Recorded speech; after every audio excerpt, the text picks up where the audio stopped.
the latest ITV news in the Tyne region with Amy Lee and Ian Payne. Hello there, good evening. Thank you very much for joining us. On tonight's programme, a police officer who killed a woman after crashing into her while speeding to an emergency call in Gateshead is jailed. A Durham family say lessons must be learnt after their mother died following a catalogue of errors at a North Durham hospital. The Rourke car park forced to close overnight to put the brakes on illegal car racing and antisocial behaviour. And Middlesbrough suffer a setback in their bid to get back into the automatic promotion places.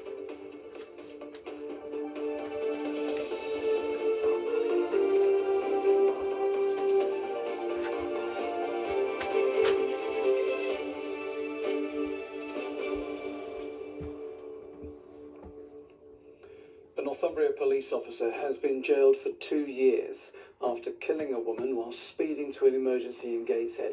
That's despite her family pleading for him to be spared prison.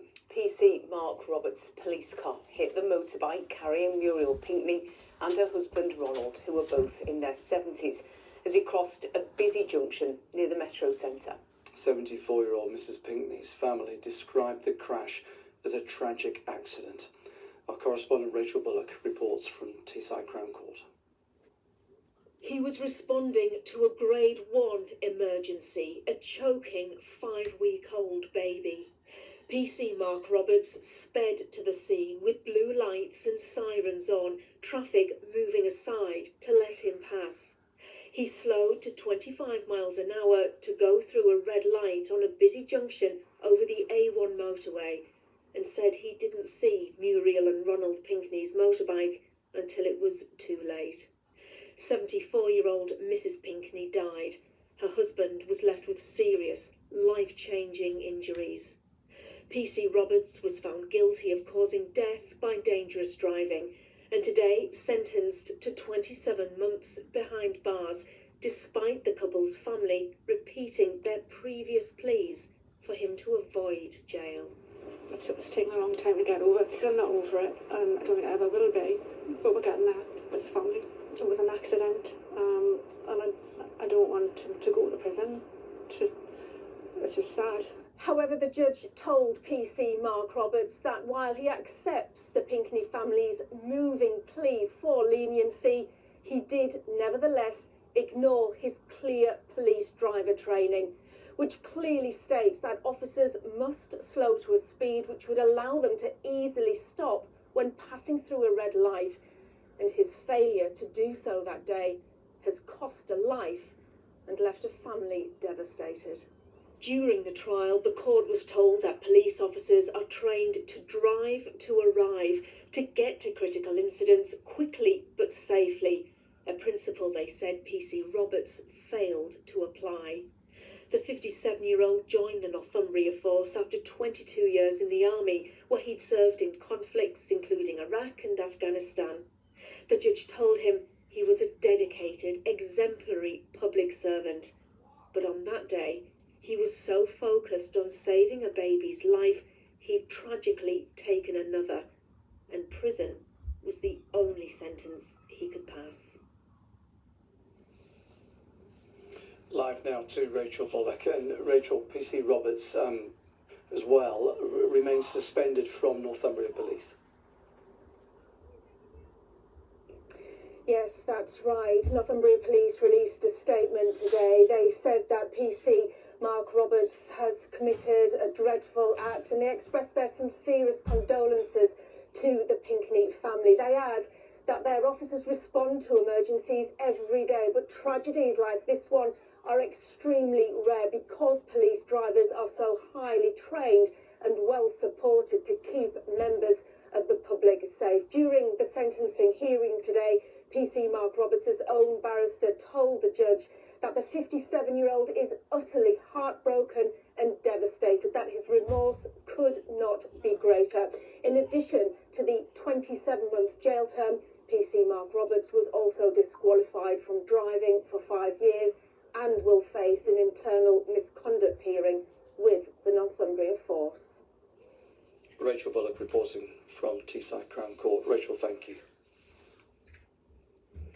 Next tonight, the family of a County Durham grandmother are calling for lessons to be learnt after she died following a catalogue of errors during her final days in hospital. The 69-year-old Marianne Mortimer died in February 2024 after mistakes, including being given another patient's dose of penicillin at the University Hospital of North Durham. That's despite her being allergic. Her son and daughter say they're speaking out in the hope of protecting others. Emily Reeder's been to meet them. A mother and grandmother taken too soon. Knowledge that it could have been avoided. A bitter pill to swallow. Marianne Mortimer was taken to hospital in February 2024 with an ongoing skin condition. Her family says over the next week, what happened was a catalogue of errors. There was no care at all. She wasn't even in a bay. She was just, the bed was in the middle of the ward. You would never have thought she was the age she was because she was fit and healthy. And to see her go from that to how she ended up after being in hospital was just horrific. Marianne was first seen in A&E for a sore on her ankle. She was admitted, but insufficient checks meant medics failed to identify it was septic. A mix-up then led to her being given medication she was severely allergic to, delaying any opportunity for intervention. Said, oh, we've had to resuscitate your mum twice. There's been a mistake. The nurse last night mixed up the patient's medication. They gave her penicillin. I was saying, but it's everywhere that she's allergic to penicillin. It's next to her bed. She wears a bracelet. She's got a red band to say she's allergic to it. She didn't open her eyes after that. Put your trust in the doctors and the nurses who, don't get me wrong, some of them do a fantastic job. But my mum went in for the opposite. You know, she went in and it was just getting worse and worse and worse and worse, which ultimately led to her passing away. County Durham and Darlington NHS Trust carried out a patient safety incident investigation following the complaint by Mrs Mortimer's family. A number of safety recommendations were put forward, and the Trust said that any learning from the report would be shared throughout clinical teams. In a statement, a spokesperson from the Trust said, "We recognise the concerns that have been raised and treat matters of this nature with the utmost seriousness. We remain committed to identifying and acting on any learning as appropriate." Well, the family now are being supported by clinical negligence solicitors, hoping to improve care for others. The hospital's own investigation found 13 different areas where their practice was below standard. If you have a system that allows a patient to be given another patient's medication when they're wearing a wristband that shows that they're allergic to that medication, and a system that allows the delay in radiology leading to a delay in the diagnosis of the condition, they are fundamental errors. The only good that can come out of this is basically this doesn't happen again to another family, because you hear people saying sorry, you hear people saying lessons will be learned, but something needs to be done. Nothing will bring back their mum, but Catherine and David say they hope their story will save other families from the heartache they live with every day. Emily Reeder, ITV News. But next tonight, a seafront car park on the Cleveland coastline will be closed every night for the next 6 months in the hopes of putting an end to illegal car racing and antisocial behaviour. Yeah, for the past few years, Majuba car park in Redcar has been used by dozens of drivers who've been reported as being noisy and reckless when racing their cars. Our correspondent Chris Jepson is there for us tonight. So Chris, what's been going on here? Well, as of tonight, the gates behind me in this car park will be closing at 10 o'clock and they won't be opening again until 6 o'clock tomorrow morning. And just to give you an idea of one of the reasons why, just have a look at the tarmac over here. The tyre marks left by those racing cars, donutting, wheel spinning, revving their engines and even doing tugs of war with their cars.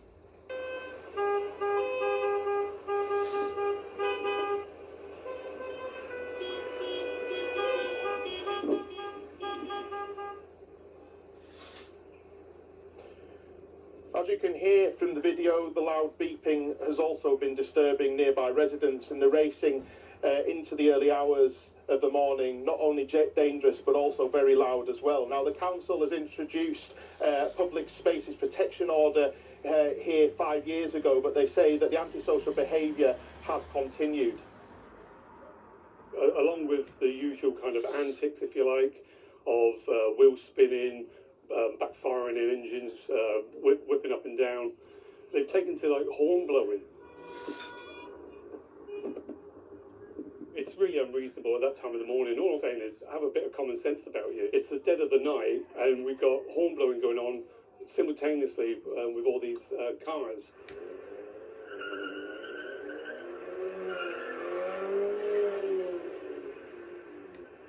Some people have been in tears to me because they just can't get to sleep. Well, these signs have now been erected in the car park to tell those racers that they're no longer welcome here, and the council and police say that they will be monitoring the situation over the summer months to see if anything else needs doing. OK, Chris, for now in Redcar, let's see if it makes a difference. Thank you very much indeed.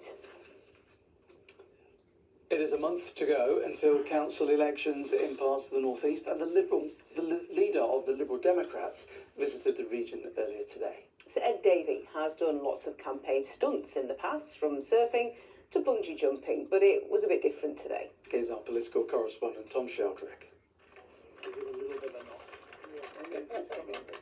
Sir Ed Davey got involved with some planting at this memorial garden in Newcastle. It commemorates the Heaton, Maine colliery disaster, in which at least 75 men and boys died in 1815. Why did you want to mark the mining disaster here?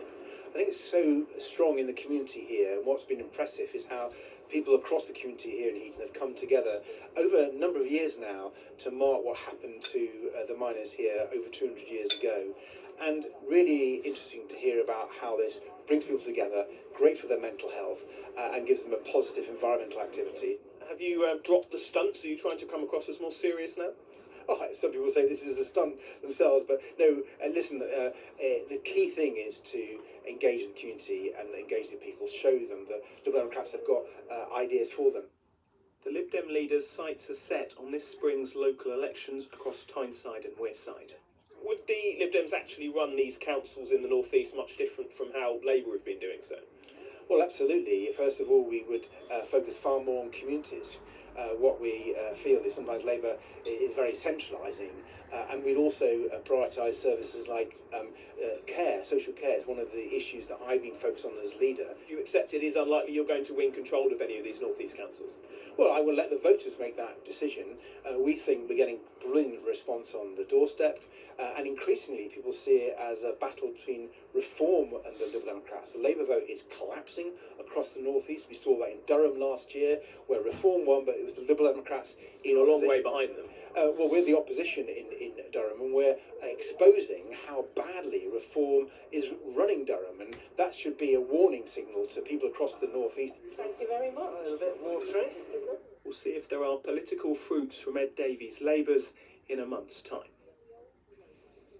And Tom joins us now. Tom, the Liberal Democrat leader, criticised some other parties there. What's their response been?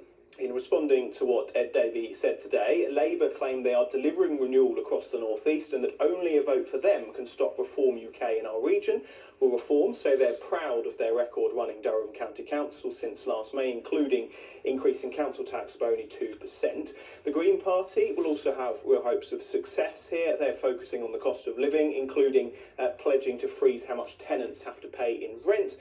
Finally, the elections in our region this year aren't in natural Conservative territory, but we saw their leader Kemi Badenoch here last week pledging to scrap carbon taxes on industry. And after a brief break for Easter, the campaigns are all go again now. Aren't they just? Tom, thank you very much indeed. The ITV Evening News continues at 6:30 with Mary Nightingale. Coming up on the programme, a whole civilization will die tonight. That is the warning from President Trump as the clock counts down on his ultimatum for Iran. The regime must open the Strait of Hormuz tonight or face complete demolition. Here, tens of thousands of resident doctors walk out for 6 days, their 15th strike in a little over 3 years. And the first photo of the far side of the moon is released as Team Artemis head home to Earth from their historic mission. Well, do join me for those stories and more at 6:30. Now, anyone who has tried to buy a house recently, in fact at any time, will know just what a stressful process it can be. But it can be especially daunting if you're doing it for the first time. Yes, and added to that, first-time buyers are seeing high house prices and the cost of living going up. It means many are struggling to get a foot on the housing ladder, which has always been the case. Kevin Ashford reports. House hunting for Harriet Davey has been a long journey, a 2-year one to be precise, and she's documented the ups and downs online.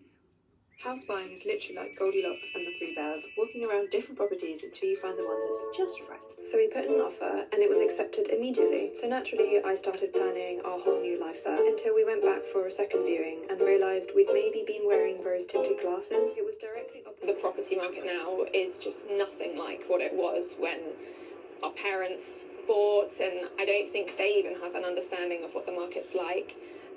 When we actually had the offer in on the first property in 2024, the stamp duty was lower for first-time buyers, and now since I think it was April last year, it's like tripled, which has changed the game for us. We now have to look at budgeting more for that part of it.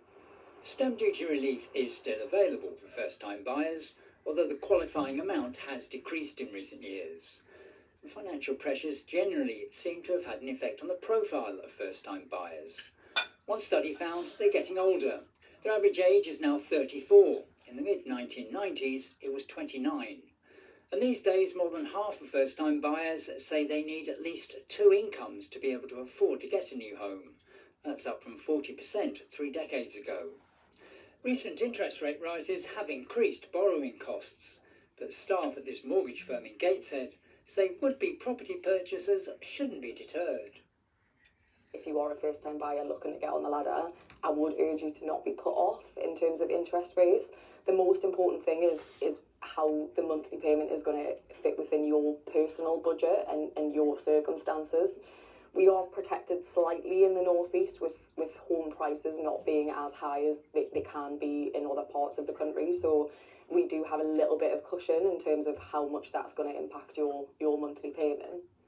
One financial advisor says while rising interest rates can be painful, it can also mean that property sellers become more realistic, allowing buyers to negotiate. And if buy-to-let mortgages get more expensive, rents are likely to rise, making buying a home even more attractive. When people see that, oh my God, our rent is going up by like 200, 300 pounds, they would suddenly stop and realize, why are we paying someone else's mortgage when we can be paying our own mortgage? And then straight away they will try their best to get onto the property ladder. Meanwhile, Harriet's house hunting could be coming to an end. She and a partner have had an offer accepted on a flat. Kevin Ashford, ITV News. From the property ladder to the football ladder, Simon is here to look back on some of the Easter bank holiday sport.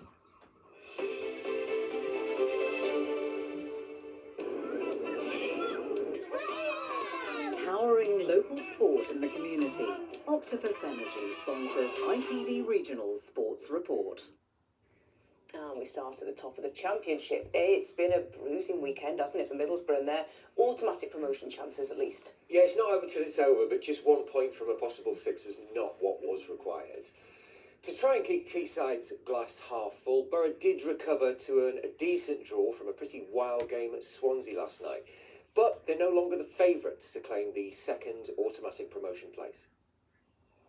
Good Friday worked out badly for Borough, so what they really needed was a good Monday, and the signs were promising when Alex Bangura scored a lovely goal to give the visitors the lead at Swansea. But Bangura was banged to rights when he gave away the world's most obvious penalty a few minutes later. Jan Vipotnik scored that one, and he scored the next penalty, which arrived on half-time after Borough keeper Sol Bryn decided to intervene when he probably didn't need to. At that point, it would have been easy for Middlesbrough to feel sorry for themselves, but they didn't. You could easily, after that first half, with everything going not our way lately, there's 2-1, you go in, and it could be easy, a group of players that would get to each other, blame each other, but nothing like that. They go out, they push for it, they push and do a very good second half. Anyone for another penalty? Borough had a spot kick to call their own when Callum Britton went to ground in the second half. Tommy Conway converted that, and to be fair, both teams really went for it towards the end. But there were no more goals, so this game of 3 penalties didn't lead to the 3 points Middlesbrough desperately needed. Add that to the Josh Coburn revenge match, which Millwall won at the Riverside on Friday, and Borough's Easter was not ideal. The table's still very close, but Ipswich, who have 2 games in hand, now look best placed for the second automatic promotion place. Down at the bottom of League 2, Harrogate's great escape was on when they won at Grimsby on Friday, and even more on when Ellis Taylor twice gave them the lead at home to Bristol Rovers yesterday. But Harrogate lost 3-2 and missed the chance to move out of the relegation zone. We drive the number of the positives, and one of the positives is just how the lads show all camaraderie, throughout the games. They never give up, and they never give up to the final whistle of the final game. The region is running the show at both ends of the National League. A dramatic stoppage time goal gave York City a 2-1 win over Altrincham yesterday. That sent them 2 points clear of their promotion rivals Rochdale at the top of the table with 3 games to go. Rochdale dropped points after a goalless draw at Hartlepool. It's worth remembering Rochdale and York play each other on the last day of the season. At the other end of the table, the job's basically done for Gateshead, whose great escape is all but complete. They beat Scunthorpe 2-0 yesterday, and Gateshead, who at one stage this season lost 16 games in a row, are now 8 points clear of the relegation zone. That's the tale of the weekend. Let's go back to Middlesbrough, Simon. Promotion definitely still on the cards for them, but they've gone off the boil at the wrong time, haven't they? Yeah, it's often a question of timing when it comes to promotions and relegations, and they're just in the midst of a bad trot at the moment. It's now 5 games without a win. They haven't actually won a home game at the Riverside since the end of January. But what I would say is that they haven't missed this opportunity yet. It feels like there's a few twists and turns left in this. They've still got to go to Ipswich, for example. I think there's a lot more to come from this promotion race yet. Well, late goals were the theme of the day in Women's Super League 2 on Easter Sunday. An excellent stoppage time equaliser from Jordan Nobbs gave Newcastle United a 1-1 draw with Nottingham Forest. Just about kept the Magpies' promotion chances alive, but realistically it's only the maths keeping them in contention.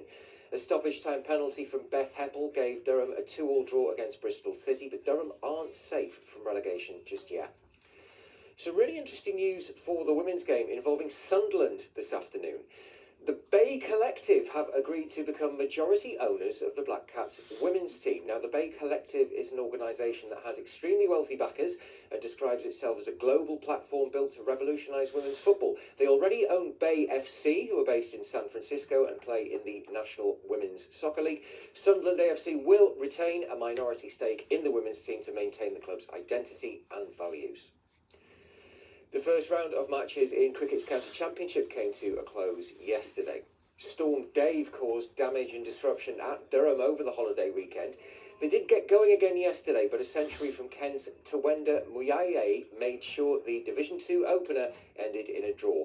But despite that, Durham's head coach Ryan Campbell took plenty of encouragement from a solid start to their promotion bid.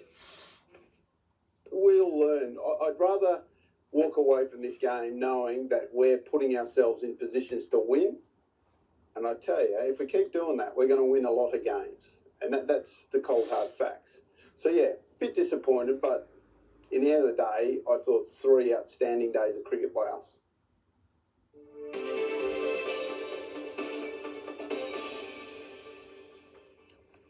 And as if by magic, from the weather impacting the cricket, the weather replaces the sport. You mentioned Storm Dave, and I just came running. Like, how you go? That's me. I did the weather bit. Yeah, I mean, it was Storm Dave, bookended by decent weather. Yeah, no, it was quite good. It was so loud, though. And the noise of Storm Dave. I think the angle was slightly different, catching areas of buildings in different ways. It felt like its sort of bark was worse than its bite in many ways, although it did cause a bit of damage. It rattled its way, whirled its way, roared its way across the region late Saturday into Easter Sunday. But yeah, once it disappeared, things really did start to calm down. In fact, it's been pretty decent over the last few days. Beautiful, clear starts today. Warmest over the year so far, cooler on the coast for us, but it is turning warmer as we head into tomorrow. With that in mind, here's the forecast. A clear start makes way for a day of ancient discoveries. TUI sponsors ITV Tyne's weather.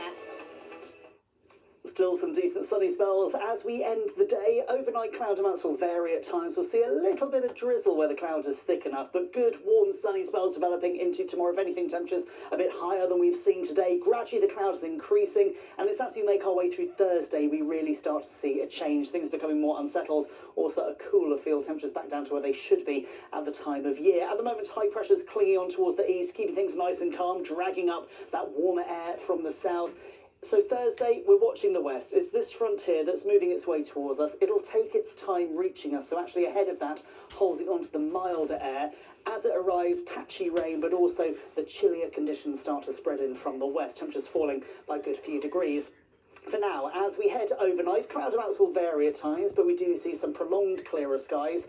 Breezy out towards the coast, although winds easing into the early hours. Temperatures dropping down to around 4 or 5 degrees. A bit of a chill in the air, but not as cold as we saw this morning, when temperatures started at around freezing in many places. So tomorrow, not as chilly first thing. There's plenty of sunshine. Quickly, those temperatures are set to climb. Holding on to those blue skies for many as we make our way into the afternoon. Gradually, the cloud is starting to thicken. The cloud could be thick enough over higher ground for a little bit of drizzle, but check out these temperatures tomorrow. We're looking at highs of around 19, maybe 20 degrees, well above the seasonal average.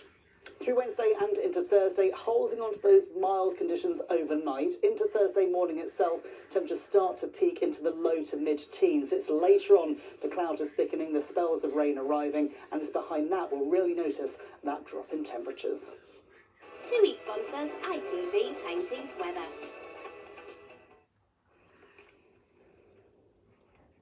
Thank you, Ross. In just a moment then, the national and the international news. I'll be here with the update later at 10 to 11. Thanks for your company. We'll see you tomorrow. Bye for now. Bye-bye.